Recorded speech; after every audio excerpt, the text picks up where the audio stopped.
Welcome, everyone. It's a pleasure to have you all join us for the second session of our social inclusion webinar series, where we aim to highlight the key topics published through our social inclusion journal throughout last year. Today's session is centered around the thematic issue, war, economic strife, climate change, understanding intersectional threats to inclusion and security.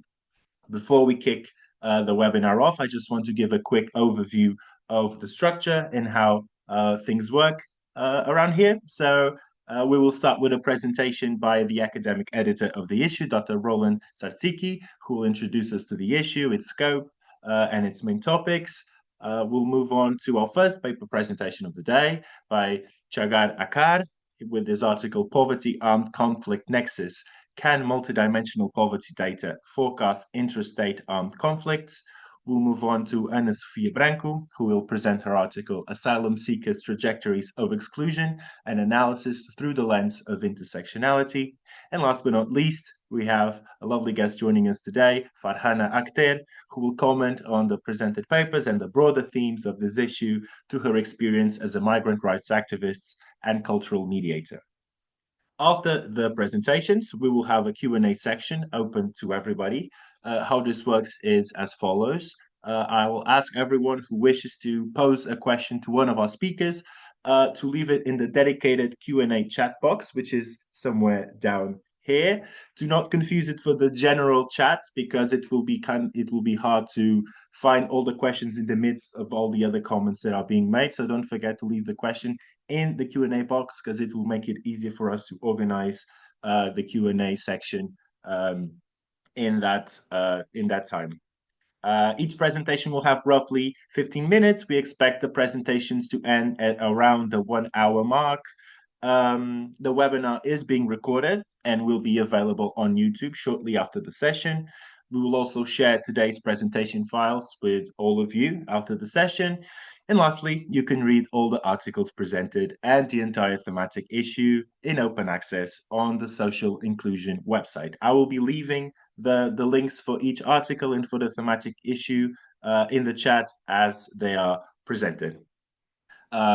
Everything is out of the way now, so without further ado, let's kick this webinar off with Dr. Roland Zarzycki, Deputy Director at the Gabriel Narutowicz Institute of Political Thought, also affiliated to the Department of Sociology at Collegium Civitas, researcher, activist, and academic editor of this special issue. So Roland, whenever you're ready, you can share your screen and kick us off.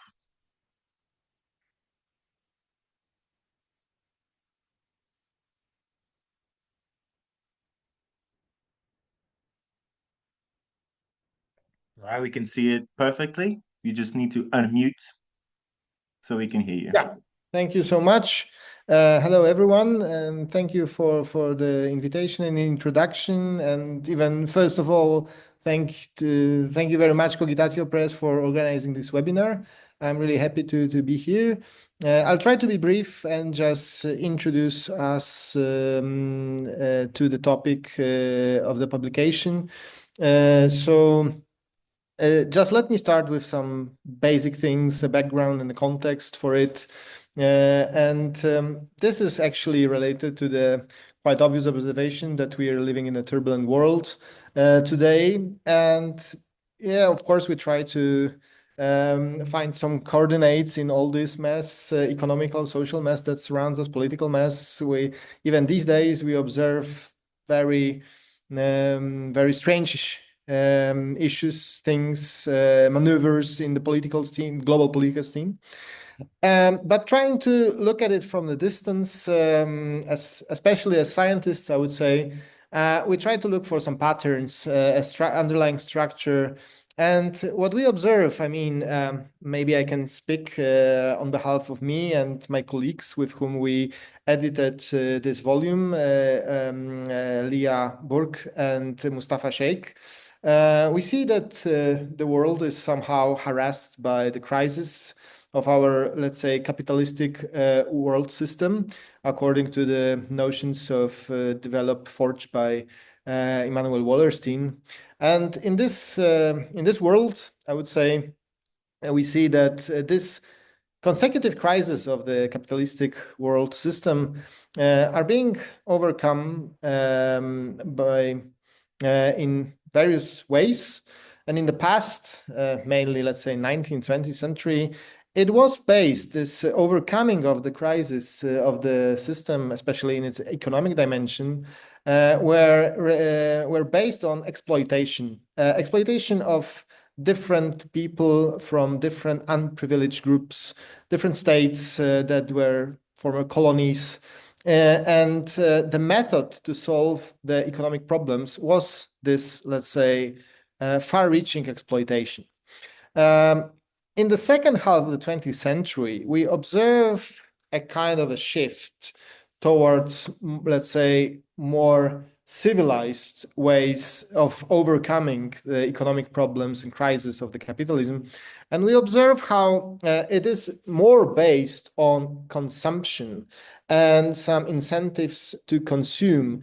Because as we know, the system can roll only if we consume, we produce, and we consume and produce again and again, and this cycle works. But in the 21st century, roughly speaking, I would say that what we can observe is the situation where these traditional triggers that made us consume don't work anymore that well, or at least you could say, one could argue that we do not consume enough.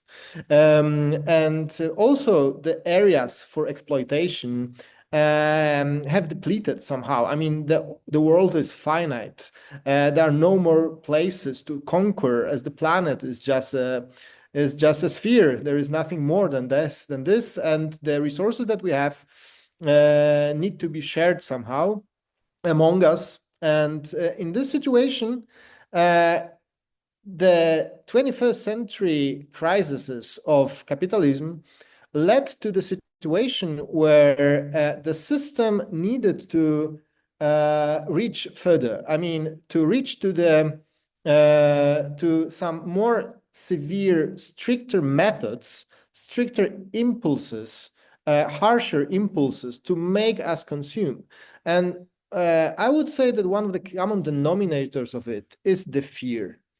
We know it very well from the theory, from sociological theory of Frank Furedi, which he described in the Culture of Fear. We know it very well from Naomi Klein and the shock doctrine, that it works. So whenever we don't want to consume enough, we can be triggered to get back to our consumption patterns by the fear.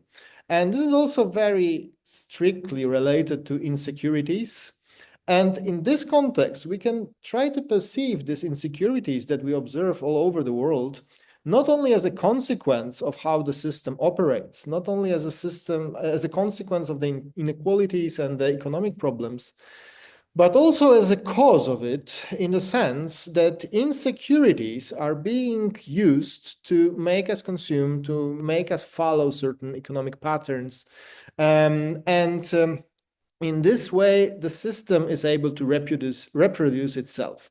This is at least some kind of general background that was underlying our considerations on the current situation in the global politics. Of course, we have some very straightforward consequences of this situation, which is hunger, unrest, violence, and displacement. We consider all these manifestations as absolutely tragic and sad.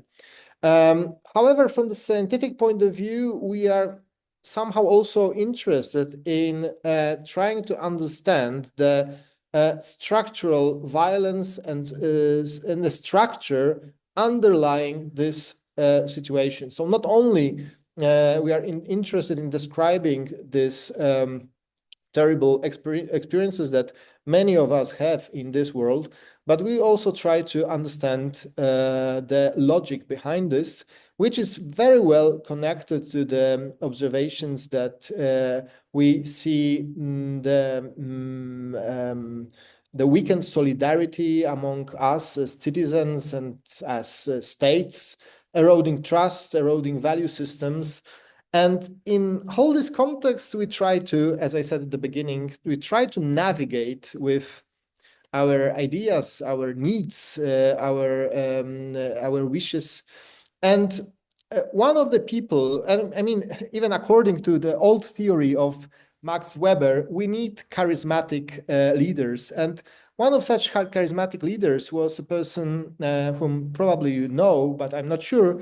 That's why I would like to mention him. It's our late colleague, Simon Prideaux, who established the Injustice International Collective that somehow, I must say, admit with regret that somehow it doesn't exist anymore. I mean, the people exist, but we are not in such a close relationship and collaboration as we used to be when Simon was leading us.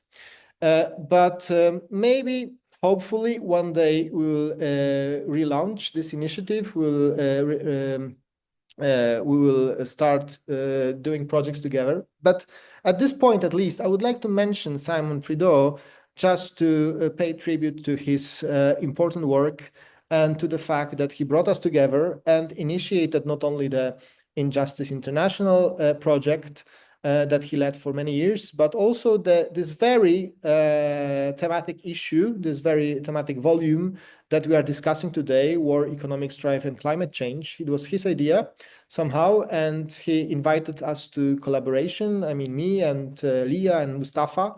And somehow we started developing this project. And in the meantime, unfortunately, Simon just passed away. And we just felt that we need to continue. And even though it was really sad and and difficult for us, but we decided that we need to go on with the project. And fortunately, we received a lot of great support from the Cogitatio Press, from Mariana, that was our coordinator in social inclusion journal, and a great work of her, great support, and we felt really secure under her coordination. So I don't know if Mariana is today with us, but if not, then I would just like to just say it, that we are really thankful to Cogitatio Press and Mariana in particular. But we are also very thankful as editors to our great authors. Some of you are here with us today, and we really appreciate the fact that you submitted your papers and you put a lot of effort to improve them and reach this final publication moment. So thank you for your contributions. Actually, it's the first time when I see you, see your faces, because we were somehow in a correspondence contact till that point. So yeah, that's also opportunity to thank you. But just let me get back to my track, to this introduction. I know that I have only like 5 minutes left, but I would like to be brief. The thing is that in this context that I mentioned, this world of crisis, this politics of fear, politics of shock that is being applied to many people in unprivileged situation, we observe that insecurity also is distributed asymmetrically, in a sense that those of us who are in a worse condition, who are poorer, or who are exposed to external threats, are being treated by the system not better, not supported by the system, but are treated even worse. And this is somehow related to the general optimization of the system. I mean, the system, the economic system that we live in, and the dominance of the economic values or economic terms that organize our world system leads us to the situation where it is rational to support the stronger ones, let's say, yeah? And which is quite contrary to what we would say from the moral perspective. But it is what it is.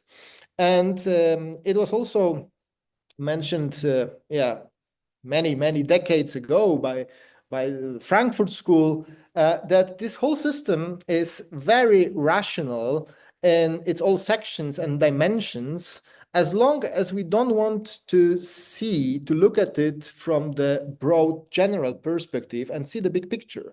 Once we try to see the big picture, we immediately note that the whole system is kind of irrational because it's very effective, it's very well optimized, but for what purpose? What is the goal? What is the ultimate goal of what we are doing here in this world with our economies and our states? And when we start asking these big questions, big philosophical, moral questions, it turns out that there are no good answers in these systems. And it becomes quite obvious that we are being driven by some economic impulses that don't create any general convincing narrative. And there is a very good notion that where we refer to Kimberly Crenshaw and her paper from 1991, and this notion is intersectionality, that tries to look at things the other way around, not cutting it into pieces, where this economic logic is working best, but rather trying to synthesize things, to look at things holistically, and to see all these intersectional interdependencies between various phenomena and various aspects of our life and our condition. And only in this context and in this situation, we are able to understand better what is the meaning and what is the meaning outcome of all it. And in this situation and in this context, we ask questions. We started asking questions. I mean, Simon Prideaux started asking questions, and Mustafa, Aliyah, and me, we also started asking questions, and we shared these questions with our colleagues who contributed to the volume. And these questions were answered in many very interesting ways that helped us to understand that a big misunderstanding regarding insecurities in our modern world lead us to a situation where we blame not the right people, not the right entities, not the right states for the crisis that we have. And those who are especially exposed to all these threats and insecurities are often also symbolic victims of the disorder, because they are also those who are blamed for the way things are. So they are excluded. In the end, they are excluded from existing security frameworks, also in this narrative, cognitive, epistemological way, referring here to Amanda Fricker's term of epistemic injustice. We could also ask the questions, and we asked these questions when we started editing this volume: whose security we are talking here about? What security frameworks? Are there any security frameworks that are somehow adjusted to the needs of those who are mostly exposed to the threats? So it's very much also about this, maybe the last thing that I would like to emphasize, that it's very much related to the not only to the way things are, but also to how we perceive the world, the economies, our current challenges, and the way we perceive these things is very much adjusted to the perspective of those who dominate. I mean, according to the old thesis of Foucault, that the knowledge equals the power, and those who have the power also impose their narratives on the way how we perceive the world. So with the help of our colleagues who contributed to the volume, we were able to see that these perceptions can be different, that we can perceive the world from the perspective of those who are the victims of these processes, and we can also try to understand this world from a perspective of a different order of things, not imposed by those strongest players, but somehow from the perspective of the scientific critical reflection that we tried to present in this volume. And in this way, the volume tries to combine various contributions from various parts of the world. And this is, I think it's visible in the very content of the book, that we have different perspectives from different people, from different places, of different origin. We have both empirical analysis, and we have also some kind of attempts to systematically describe how it all works. I don't want to take more time of yours, so this is it from my end, and I would like to, of course, give the floor to our great contributors. Thank you. Thank you so much, Roland, for your introduction. Let's welcome our first speaker, our first presenter in this sense, Çağlar Akar. He will present his article, Poverty, Armed Conflict, Nexus, Can Multidimensional Can multidimensional poverty data forecast intrastate armed conflicts? Çağlar Akar, he's a researcher and lecturer at the Istanbul Okan University. And whenever you're ready, you can share your presentation with us and let us know. Thank you, Jose. Thank you. I am just sharing the screen of my presentation.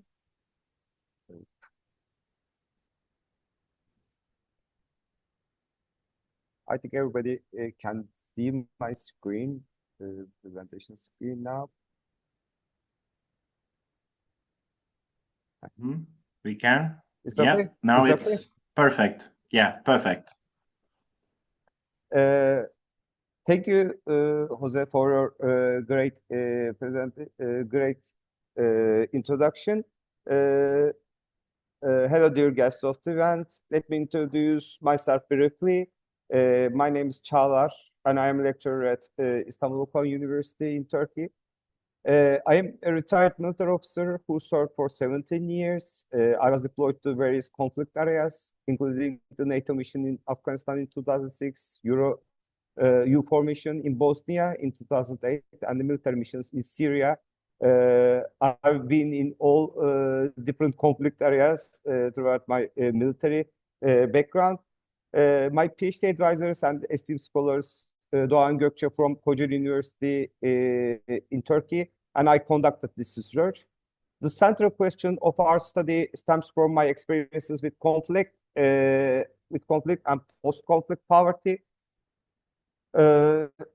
Post-conflict poverty in countries affected by armed conflict. The question, can we forecast interstate armed conflict in advance, is a complex phenomenon studied for centuries, but most research primarily focuses on qualitative sources and methods. Poverty is widely recognized as a significant factor contributing to the outbreak of armed conflicts, especially those occurring within national borders. There's a strong argument suggesting that poverty serves as a primary catalyst for the interstate armed conflicts. But conversely, these conflicts increase at the same time poverty. This article presents a statistical model to predict the likelihood of armed conflict in a country by examining the complex relationship between the interstate armed conflicts and various aspects of poverty.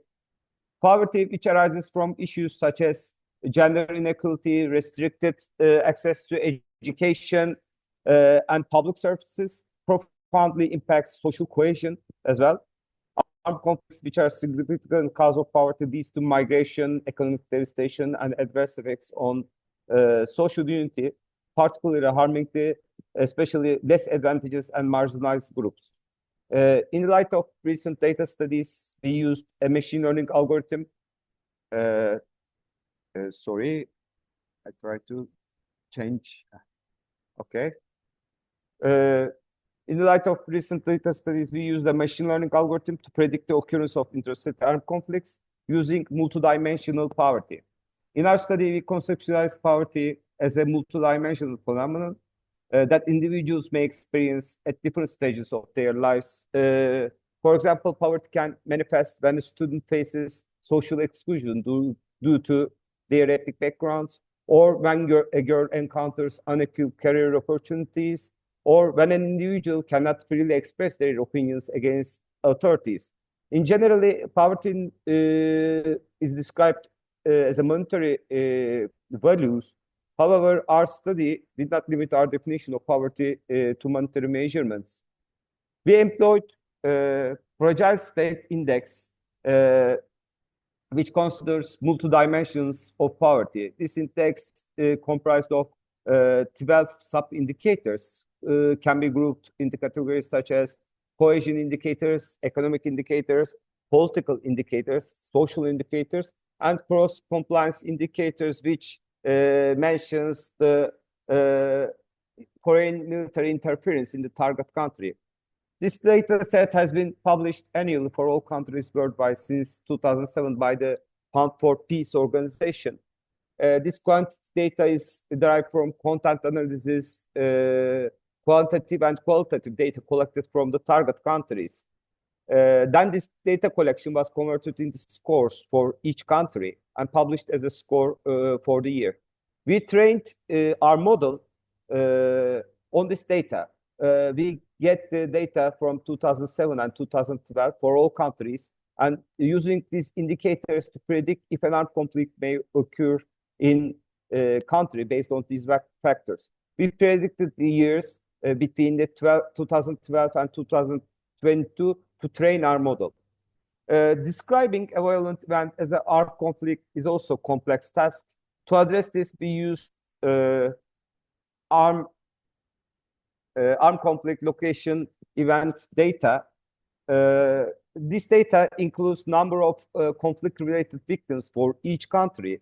A country that records more than 250 battle-related deaths in 10 years period is considered to be experiencing armed conflict.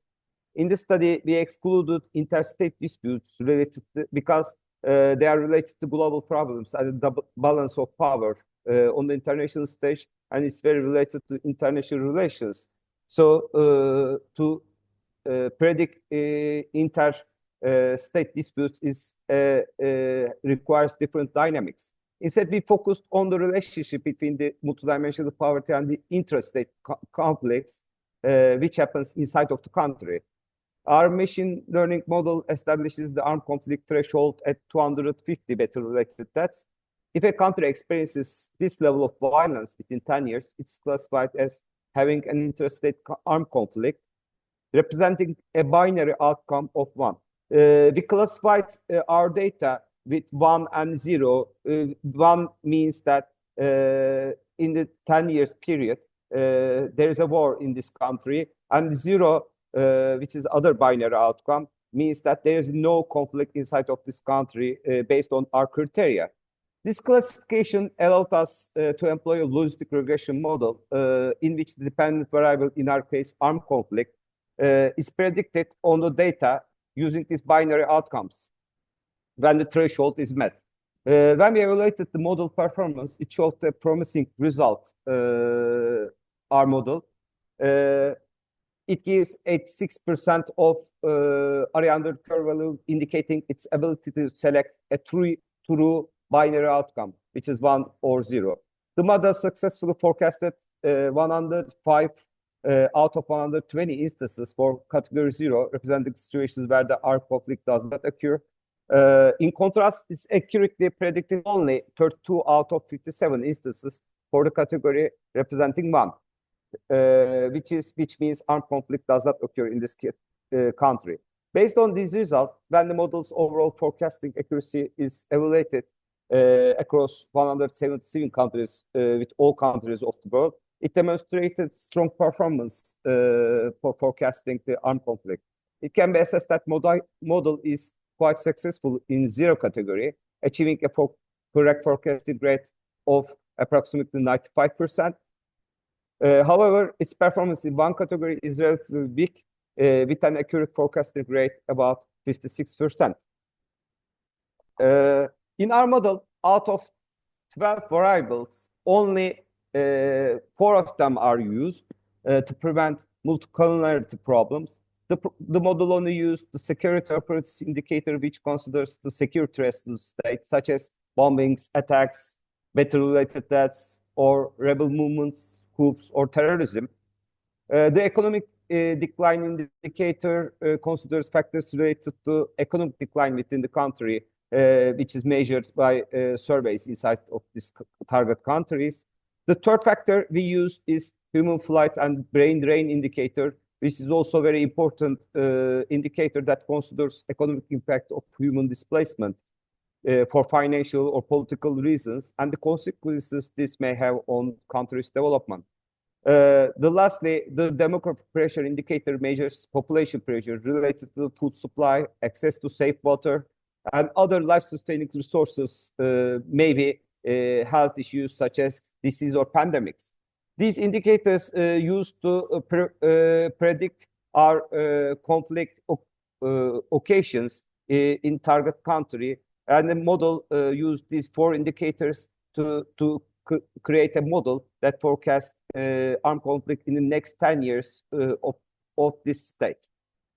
It's a misunderstanding to assume that these indicators only wait to predict armed conflict events, because the machine learning algorithms use a variety of statistical methods to forecast dependent variables. In our study, we applied logistic regression model, which one is specific approach to predict armed conflict events with binary outcomes like conflict happened in this country with binary outcome of 1, and the other side with the 0 binary outcome, which means that there is no conflict happened in this country.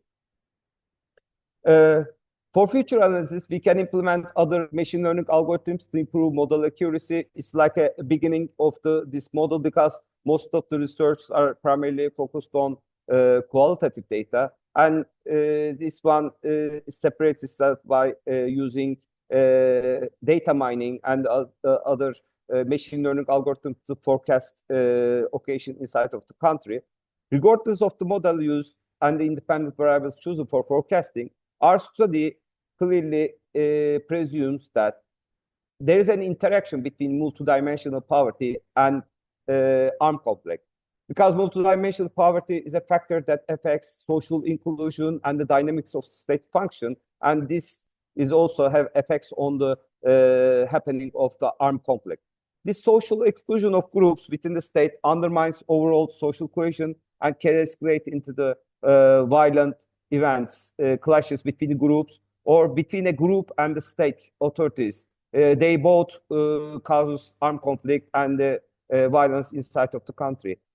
In their books, Acemoglu and Robinson clearly stated in 2021, in the narrow corridor, there is a balance exists between the state and the society. And if this balance is disrupted, a social cohesion also deteriorates. As the state strengthens, the control mechanism of the states, which is society's democratic and social rights, should also be strengthened to achieve balance between the state and the society. This development can only be accomplished by eradicating all the factors of multidimensional poverty. Our study acknowledges that social cohesion is a dynamic balance among various actors in the society and governing bodies. It's essential to balance these groups and address their grievances to achieve social inclusion for all groups inside of the country. Our study illustrating a machine learning algorithm can offer an early warning mechanism to take proactive measures for preventing violent events in advance, while machine learning algorithms and other data studies doesn't provide a clear exact outcomes. They can equip policymakers with the tools for making decisions regarding the country's cohesion. Thank you for your time and attention. This concludes my presentation. Thank you, Çağlar, for your presentation. I remember if you want to pose any questions to the speaker, you can do so throughout the whole webinar. We'll move forward to our next speaker, Sofia, Branco, researcher and coordinator of the reception team for asylum seekers and refugees at Santa Casa de Misericórdia in Portugal, and co-author of the article that we're about to hear from, Asylum Seekers' Trajectories of Exclusion, an Analysis Through the Lens of Intersectionality. So, Sofia, whenever you're ready, the floor is yours. Okay, I will try to share my presentation. Okay, let me see, this is the correct one. Okay, I don't know if everyone are seeing the presentation. Okay, sorry, let me. Yeah, perfectly. Sorry. Welcome everyone. Thanks for the opportunity to share my research with all of you. This article was written by me and Romana Xerez. She's from University of Lisbon, ISCS. Okay, let me introduce myself. I am a social worker, okay, with 23 years of experience. And in the recent years, I work with asylum seekers and refugees, okay? So today I will present a research on asylum seekers and their experience of exclusion. This study was conducted by me and Romana Xerez, and applies an intersectional framework to analyze asylum seekers' trajectory. And we published the article in the year of 2024. Okay, let me continuous. Okay, in terms of introduction and the context, and I will like to mention all of you that this research investigates the barriers faced by asylum seekers in their host country. The concept of intersectionality is central to this study, helping us to understand how various forms of discrimination, such as a race, a gender, a socioeconomic status, intersects to shape their experience. Intersectionality goes behind examining individual factors such as biology, status, sexual orientation, gender, and race. So we focus on intersection between such factors across many levels of the society, shining a light on important difference in population groups like migrants, and explaining how inequities are shaped by intersection between multiple factors.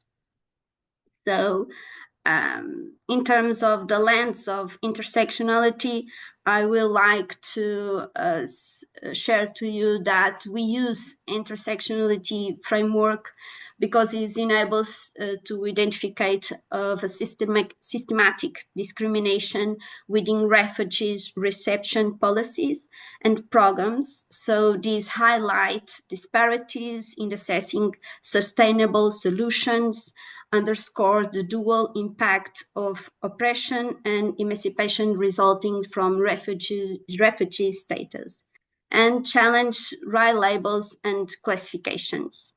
The increased numbers of migrants and requests for international protection received by Portugal in the recent years has raised new issues that should be addressed by scientific research. Immigrants has become a politicized issue in Portugal, with a political impact mainly on the fair right policies. So although Portugal has fewer asylum seekers than many other European countries, request for asylum has risen sharply. So in terms of methodology, so the study used a qualitative approach, a specialized semi-structured interviews to gather data on asylum seekers' experience. And we interview 16 different asylums, 26 different asylum seekers from 16 different countries. Just you can see in this slide.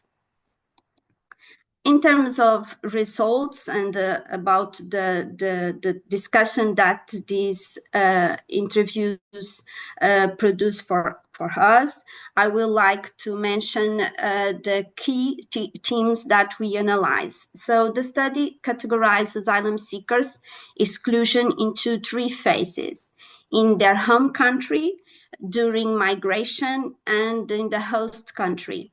So many individuals faced persecution before leaving, followed by difficulties in migration, just as a lack of a financial resource.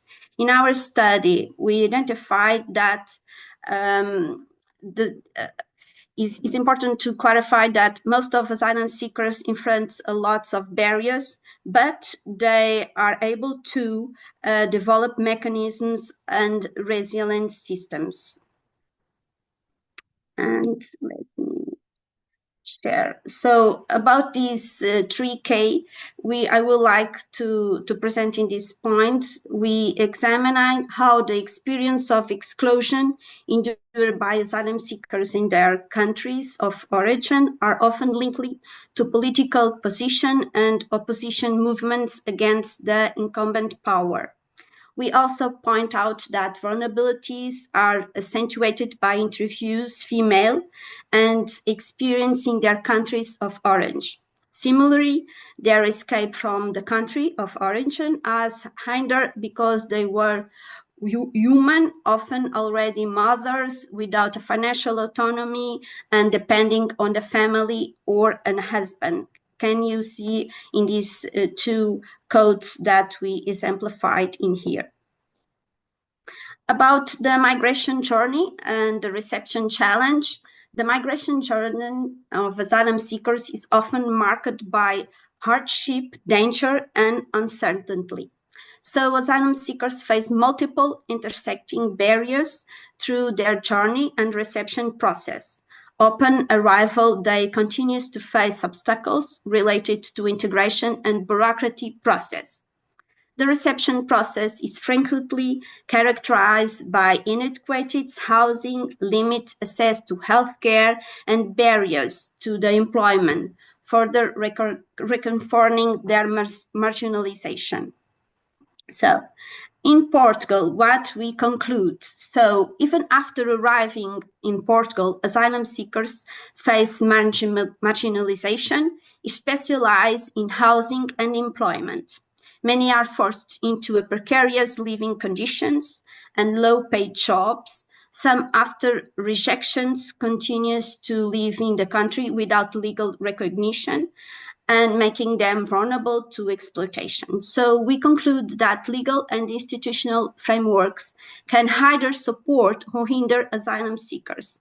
The fact that some countries are considered safe, even though they have known human rights violation, can influence judicial decision and restrictive policies, often making it difficult for individuals to obtain adequate protection. So, but we find too that most of the asylum seekers express resilience and determination in all this process. So they are able to navigating in the legal system, they adapting to the new culture, they learning language, start to integrating in the society, and most of them try to fight for a better future, and it was present in all the interviews that we made. So in terms of conclusion, I would like to mention to you that the intersectional key to understand asylum seekers' experience show us their struggles are not caused by a single factor, but multiple intersection issues. The study suggests that tailored policies are needed instead of general solution. To reduce exclusion, government should adopt policies that consider individual needs. Improving access to housing and jobs can create a change of integration. Additionally, a fair asylum process with fewer barriers would provide better support for these in need. So in terms of implications and the future directions, this research highlights the complexity of asylum seekers' journeys. Using an intersectional framework allows us for a better understanding of the challenge. Ultimately, the exclusion of asylum seekers is not only a result of immigration policies, but also a broader societal structures that reinforce inequality, and the housing is a clear example of that. Addressing these issues requires a more inclusive and equitable approach to asylum integration policy. Governments and organizations must implement policies that address these specific needs. So I believe that is all. I don't know. Thank you for your attention. If you have any questions, I will free to express and explain. Thank you. Thank you so much, Anna, for your presentation. Let's move on to our guest right now, Farhana Akar, an educator, activist, and intercultural mediator at Renovar a Moradia in Lisbon, Portugal, who will provide her perspective on these topics through her experience assisting migrants and refugees in accessing essential services, navigating legal processes, and building community connections. So, Farhana, you're our last speaker. The floor is yours.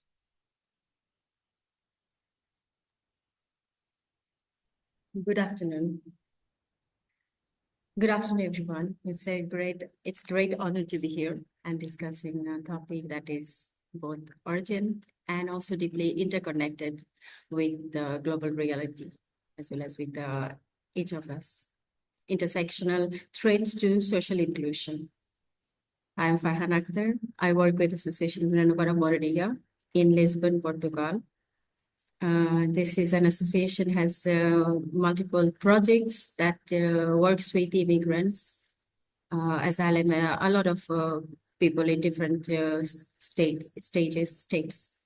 And maybe for those who don't know about Moradia is a area in Lisbon, which is really the most diverse, having around 60 nationalities in this. So this area is diverse with culture, with nationalities, with, of course, problems, a lot of things it is. So this is very diverse area. And Renovar a Moradia is really involved with all these communities around and committed to put the committed to influence in again supporting the education of this area, work with the schools or immigrants, a lot of project, even social services, local governments. So Renovar a Moradia is that kind of association. I especially work with CLIME, which is local support for migrant integration. So this project helps a lot of immigrants in their regular process of integration in terms of documentation, support for social communication, anything. So this is a European project.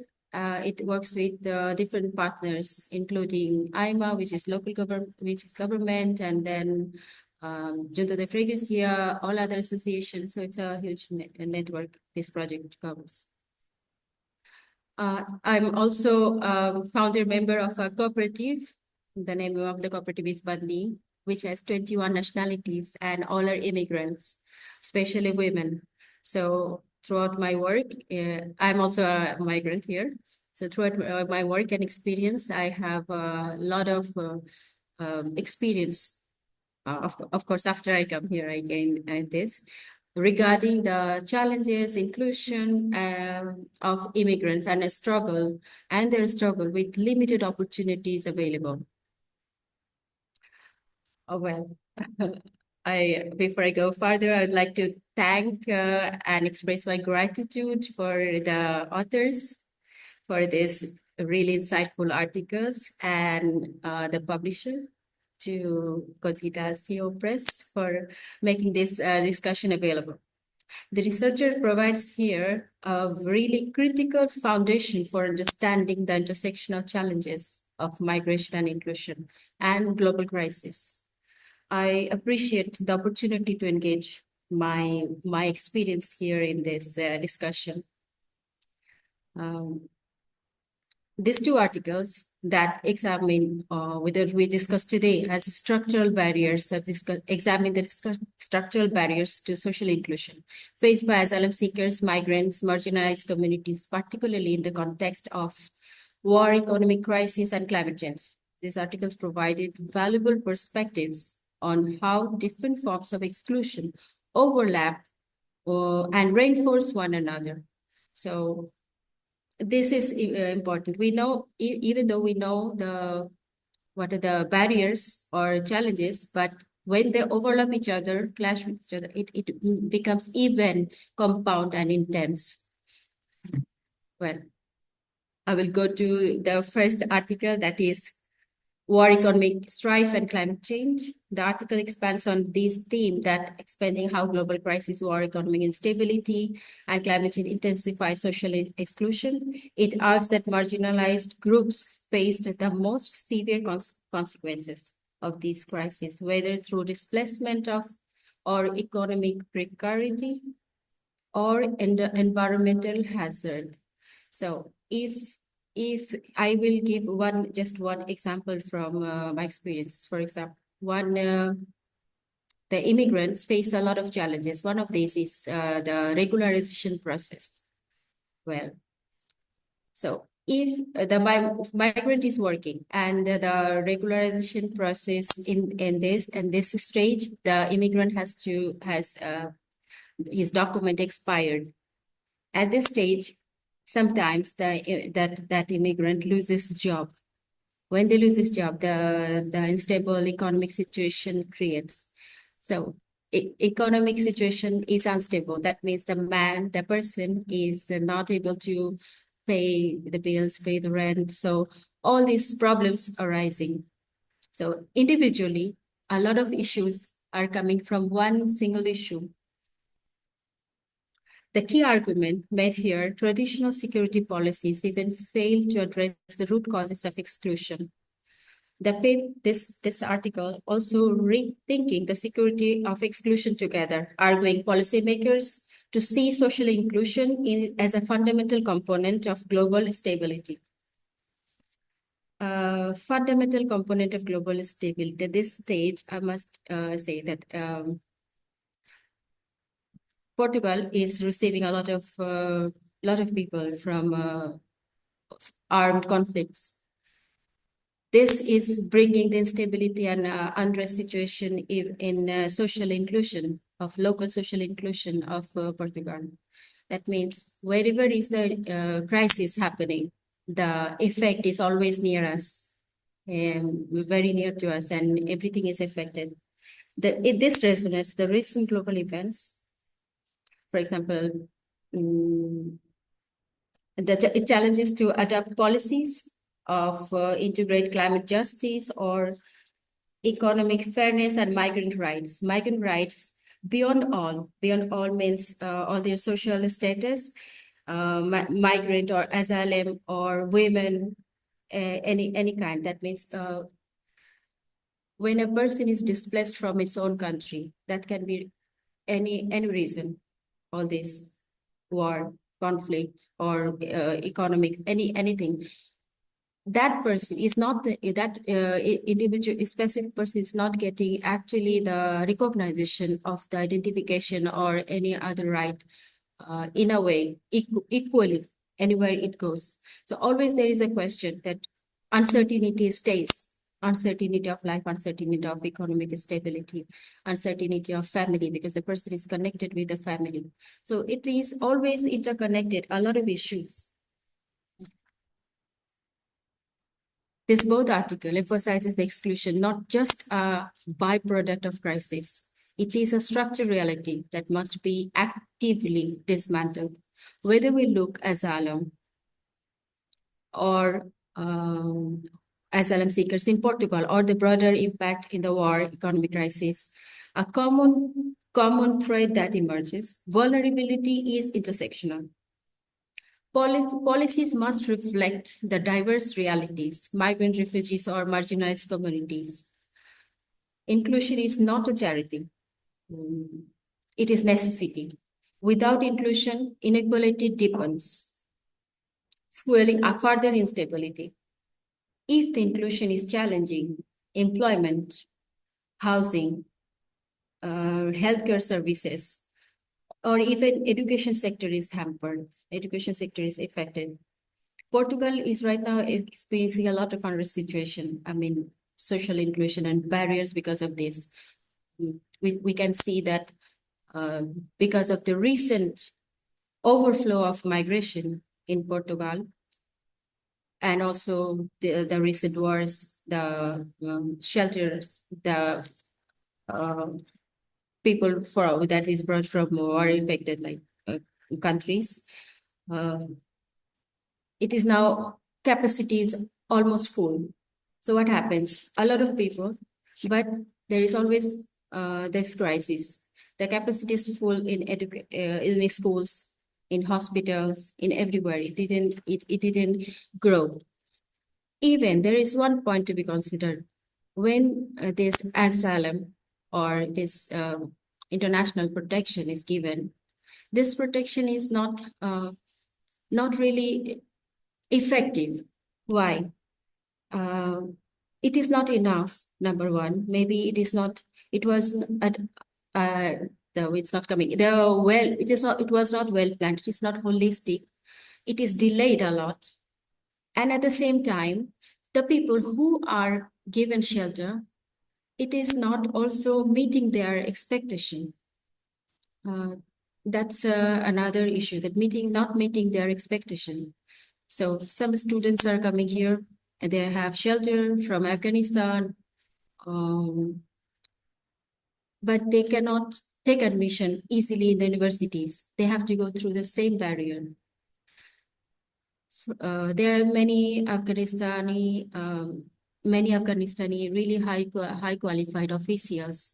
They are here with shelter, but they're not having the job that they are qualified to. So I can give one example that I met someone from Pakistan who used to work in the parliament. Really important person, or used to do an international job, but here has to go through the same situation because you don't have document enough, you don't know language, go through the same challenges, which is not possible. So expectation doesn't mean the students get frustrated, which arises a different kind of challenge and barrier for inclusion in this society. We must rethink the security beyond borders. Social, economic, and environmental injustice must be at the heart of global governance, because wherever is the conflict, the effect is always near us. The restless situation is always we face. As we continue to this discussion, I encourage all of us to think, what is a meaningful inclusion look like in our respective fields, wherever we work, how we ensure the policies intersectional and truly address to the root causes of inclusion. Thank you. I can go for Thank you so much, Farhana, questions. for your insights and relating your personal experience as well, very thoughtfully with the articles that were presented. Right now, we have an open space for anyone to chip in with any questions. It seems like we haven't received any so far, which is a good indicator to the clarity of your presentations. I'll take this time as well if anyone from the attendants wants to pitch in with a question, or even a speaker who wants to interact with the research of a colleague of yours, you are free to do so as well. I'll wait a little bit more for that to happen. I remind everyone that we have the links for each article in the chat as well. You can also find them in the communication materials for this event as well. And also you can, for those who have left so far, this recording will be available as well for you to get back to it.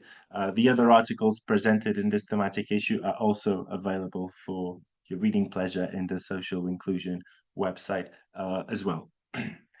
Seems like we don't have any further interactions apart from our academic editor, Roland Zarzycki, who raised his hand. Let's see what remarks he has for us. Thank you. I don't want to extend our discussion too much, but I just thought that these articles that you submitted have been submitted already quite long ago, because the whole publication process, of course, took some time and so on. And I'm just interested if you continue these lines of research that were presented in your articles, and if you have any new discoveries or maybe some intriguing directions of research that you could share with us, like very briefly. Thank you. That's a great point. I guess Çağlar wants to reply to it. Yes. Go ahead, please. I want to reply to it.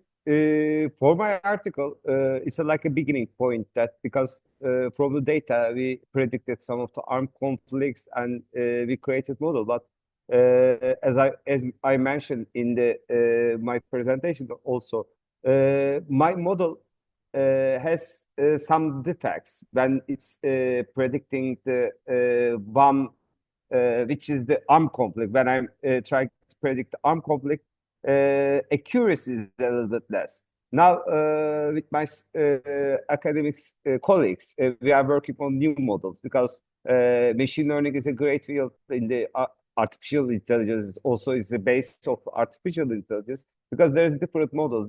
Now we are trying to combine 2 or 3 models to increase the accuracy of our models in our article.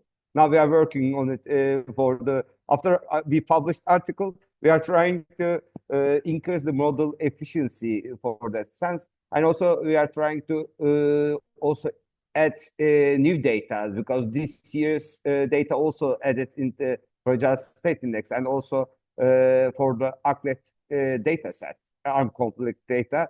We are trying to we are trying new models to better affect on the predicted outcomes. Now we are working if I may add one technical question, do you add any new variables? I mean, not only data, but aspects of the phenomena that you discuss, investigate.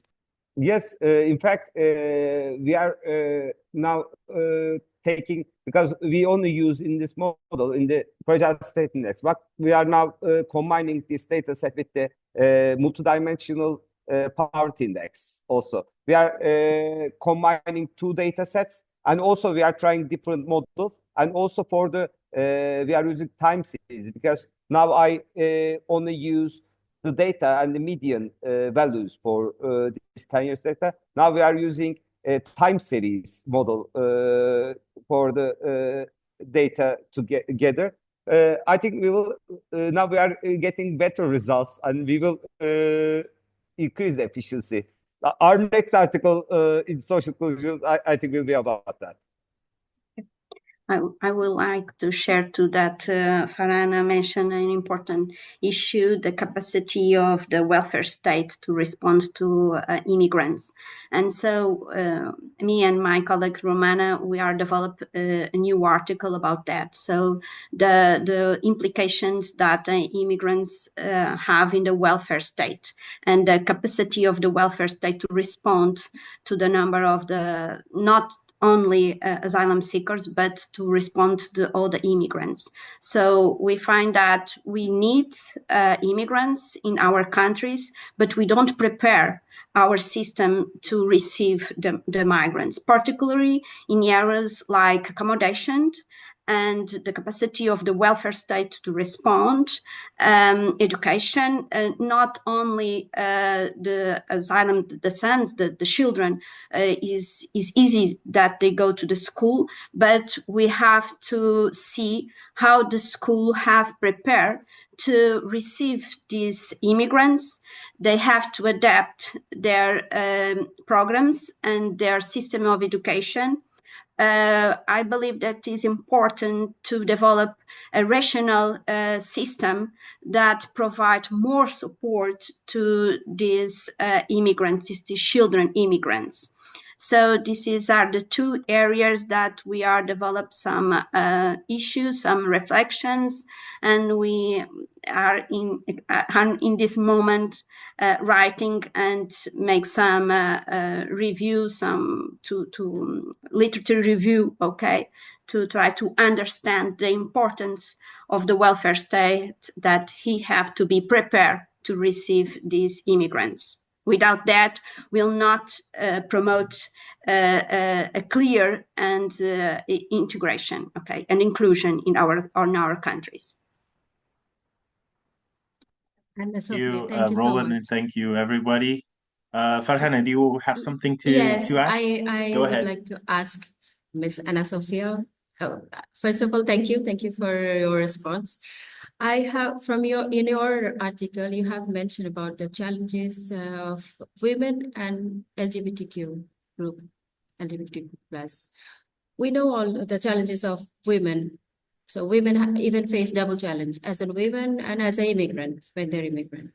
But there are also challenge of LGBTQ because this group of people have identity issue in their own countries as well. In my country, it is really very strong in Bangladesh because there is no recognition of any other gender apart from male and female. Now it is slightly improved, but it is not enough. So you cannot even talk to it about. You will be killed and there will be nothing, no information. Very hard. But my question to you is, how do you think that this inclusion for them, I mean, how to reduce the challenges for them in European context, in Portugal context? I believe that the new pact to asylum and to immigration, they say that we have to attend to the different vulnerabilities in the process of the accommodation. But I don't know if all countries will be prepared. I have some hope that the pact will give some directives to all countries to have